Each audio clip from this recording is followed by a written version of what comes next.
নমস্কার বন্ধুরা, চম্পাস কিচেনে সবাইকে স্বাগত জানাই।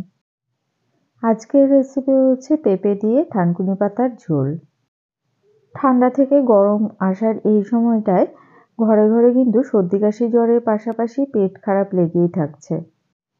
ওয়েদার চেঞ্জিংয়ের এই সময়টায় শরীর স্বাস্থ্য সুস্থ রাখতে পেঁপে দিয়ে থানকুনি পাতার এই ঝোলটা কিন্তু খাওয়া খুবই উপকারী।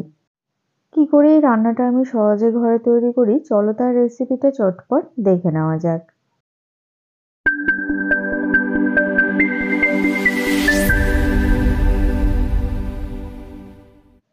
তো গ্যাস ওভেনে একটা কড়াই গরম করে নিয়েছি, এর মধ্যে 1 টেবিল স্পুন রিফাইন্ড অয়েল দিয়ে দিলাম। খুব সামান্য তেল মশলাতেই রান্নাটা করব। একটা তেজপাতা, শুকনো লঙ্কা ফোড়নে দিয়েছি। জাস্ট কয়েক সেকেন্ড নাড়াচাড়া করে ভেজে নিচ্ছি। এবারে এর মধ্যে দেব হাফ টিস্পুন পাঁচফোড়ন, আর দিচ্ছি 5-6 কোয়া থেতো করে রাখা রসুন, দুটো চেরা কাঁচা লঙ্কা দিলাম। ফোড়নের মশলাগুলোকে লো ফ্লেমে আরও কিছুক্ষণ ভেজে নিচ্ছি। ফোড়ন থেকে একটা সুন্দর গন্ধ বেরোচ্ছে। এবারে এর মধ্যে দিয়ে দিচ্ছি কুচিয়ে রাখা থানকুনি পাতা। একটুখানি বড় বড় করেই থানকুনি পাতাগুলোকে কেটেছি, তবে তোমরা চাইলে থানকুনি পাতাগুলোকে না কেটে ধুয়েও গোটা গোটাই ব্যবহার করতে পারো।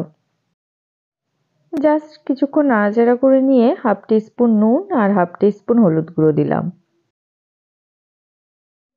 গুঁড়ো মশলা ভালো করে মিশিয়ে থানকুনি পাতাগুলোকে কিছুক্ষণের জন্য ভেজে নিচ্ছি।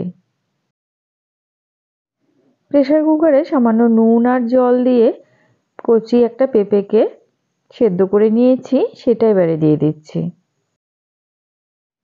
আমি পেঁপে দিয়ে রান্নাটা করছি, তবে তোমরা চাইলে পেঁপের পরিবর্তে এর মধ্যে কাঁচকলা কিংবা আলুও দিতে পারো।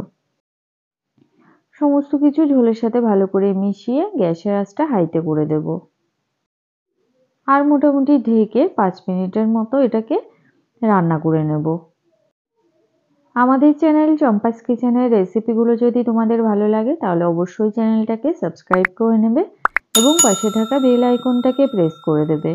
এতে করে যখনই আমি নতুন ভিডিও আপলোড করব সাথে সাথে নোটিফিকেশন তোমাদের কাছে পৌঁছে যাবে।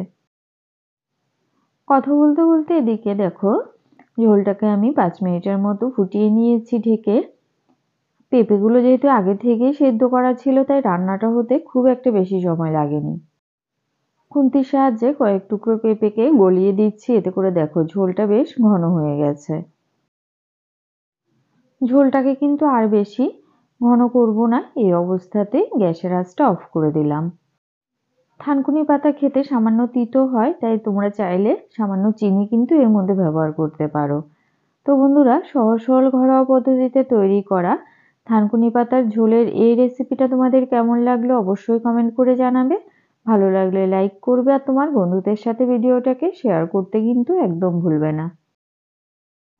এতক্ষণ আমার পাশে থেকে ভিডিওটা দেখার জন্য অনেক অনেক ধন্যবাদ। ভালো থাকবে, সুস্থ থাকবে। পরের ভিডিওতে আবার দেখা হবে। বাই।